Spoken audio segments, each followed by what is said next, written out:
ఈ విషయం మీలో చాలామందికి తెలిసే ఉంటుంది. 1528 సంవత్సరంలో అయోధ్యలో ఉన్న రామ మందిరాన్ని కూల్చేసి అదే ప్రాంతంలో ఒక మసీదును కట్టారు.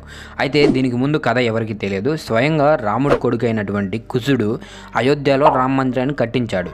అయోధ్యలో దాదాపు 3000 కంటే ఎక్కువ రామ మందిరాలు ఉండేవి. అంతేకాదు కొంతమంది చరిత్రకారుల ప్రకారం 500 BC అయోధ్యలో ఉన్న చాలా రామ మందిరాలు పాతబడి ఉన్నాయి. అయితే ఆ సమయంలో ఉజ్జయిల్ రాజు అయినటువంటి విక్రమాదిత్య వచ్చి రామ మందిరాలను రిపేర్ చేయించారు. ఈయన రిపేర్ చేయించిన మందిరాలు చాలా సంవత్సరాలు చెక్కు చెదరకుండా అలానే ఉన్నాయి. ఆ తర్వాత 1526 ఏప్రిల్ 21న మహమ్మద్ బాబర్ ఇబ్రహీం లోడికి మధ్య యుద్ధం మొదలైంది. 1528లో బాబర్ సైన్యం అయోధ్యను తమ ఆధీనంలోకి తెచ్చుకొని బాబర్ ఆదేశం మేరకు అయోధ్యలో ఉన్న చాలా రాముడి గుడులను కూల్చివేశారు. అందులో భాగంగానే రాముడి జన్మస్థలం అయిన మేజర్ రామ్ మందిరాన్ని కూల్చివేశారు. ఆ ప్రాంతంలో మసీదును కట్టారు. దాని పేరు బాబ్రీ మసీద్. ఆ తరువాత 150 సంవత్సరాల వరకు బాబర్ సామ్రాజ్యం అయోధ్య చుట్టుపక్కల ఉన్న ప్రాంతాలను ఆక్రమించి వారి క్రూర పాలన కొనసాగించింది.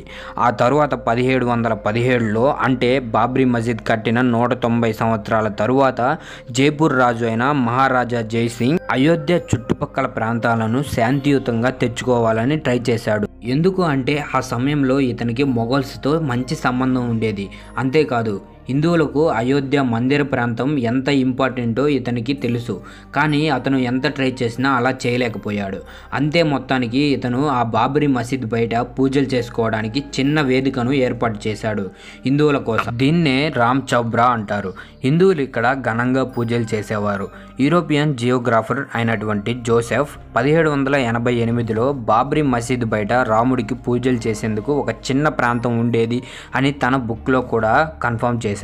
అప్పట్లో హిందువులు ముస్లింలు ఆ బాబ్రీ మసీద్ దగ్గర తమ ప్రార్థనలు చేసేవారు. ముస్లింలు మసీదులోకి వెళ్ళి ప్రార్థనలు చేసేవారు. హిందువులు ఆ మసీదు బయట ప్రార్థనలు చేసేవారు.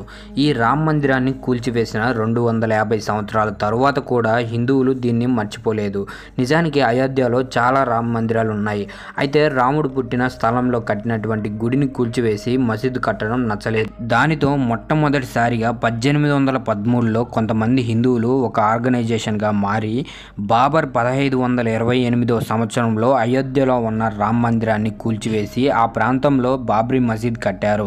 ఆ ప్రాంతం హిందువులకు ఎంతో పవిత్రమైనది కాబట్టి ఆ ప్రాంతాన్ని తిరిగి హిందువులకు ఇవ్వాలి అని అప్పట్లో సుప్రీంకోర్టుకు విన్నపించుకున్నారు.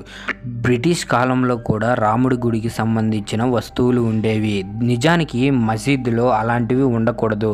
అలాంటి వస్తువులు ఉండడంతో అది మసీద్ కాదు, మందిరం, రామ మందిరం అని ఫోర్మోర్ IPS ఆఫీసర్ అయిన కిషోర్ కుమార్ కూడా తను రాసిన బుక్ అయోధ్య రీవిజిటెడ్లో ఈ విషయాన్ని కన్ఫర్మ్ చేశాడు.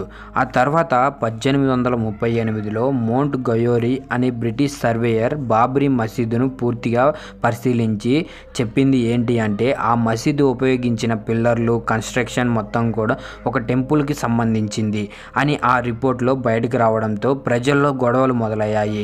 అప్పటి వరకు మసీదు బయట పూజలు చేస్తున్న హిందువులు లోపలికి వెళ్ళి పూజలు చేయడం మొదలుపెట్టారు.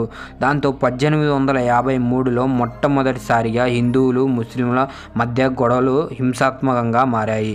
ఇలా ఎన్నో గొడవలు జరిగిన 1855 వరకు హిందువులు లోపలికి వెళ్ళి పూజలు చేసేవారు. అయితే 1855 తర్వాత సుప్రీంకోర్టు ముస్లింలు ప్రార్థనలు చేసుకోవచ్చు, హిందువులు ప్రార్థన చేసుకోకూడదు అని తీర్పును ఇచ్చింది. లోపలికి వెళ్ళకూడదు అని రూల్స్ పెట్టింది. ఆ తరువాత హిందువులు మసీదు బయట పూజలు చేయడం మొదలుపెట్టారు. ఆ తరువాత 1855లో ఈ కేసు మొట్టమొదటిసారిగా కోర్టుకు చేరింది. 1934 మళ్ళీ హిందూ ముస్లింల గొడవలు హింసాత్మకంగా మారాయి. ఈ గొడవల్లో కొంతమంది హిందువులు మసీద్ గోడను కూల్చివేశారు. ఆ గొడవల తర్వాత కోర్టు ముస్లింలు కూడా ప్రార్థన చేయకూడదు అని చెప్పేసింది. ఇది అంతా జరిగిన బ్రిటిష్ వారి పాలనలో ఆ సమయంలో కాంగ్రెస్ పార్టీ ఉండేది. కానీ వాళ్ళు ఎప్పుడు కూడా రామ మందిరం అయోధ్యలో కట్టాలి అనే ఆలోచనలో లేరు. అయితే ఈ విషయం హిందువులలో చాలా బలంగా నాటుకుపోయింది. ఆ తర్వాత స్వాతంత్రం వచ్చింది. 1947లో ప్రజల్లో కొత్త ఉత్సాహం నింపింది. ఆ సమయంలో కాంగ్రెస్ పార్టీ అయోధ్యలో రామ మందిరాన్ని పునర్నిర్మిస్తుంది అని అనుకున్నారు ప్రజలంతా. ఇది అంతా జరిగిన 492 సంవత్సరాల తరువాత ఇప్పుడు రామ్ మందిరం అనేది నిర్మించడం జరిగింది. ఫ్రెండ్స్, మీ అందరికీ నాదొక విన్నపం. 22/1/2024లో జరిగేటువంటి రామ్ మందిర్ ప్రతిష్ఠ కార్యక్రమంలో భాగంగా దీపావళి చేసుకోవాలి అని మన ప్రధానమంత్రి మోడీ గారు చెప్పారు. ఇది తప్పకుండా చేస్తారని ఆశిస్తూ ఈ వీడియో మీకు నచ్చినట్లయితే ఒక లైక్ చేయండి. అలాగే జై శ్రీరామ్.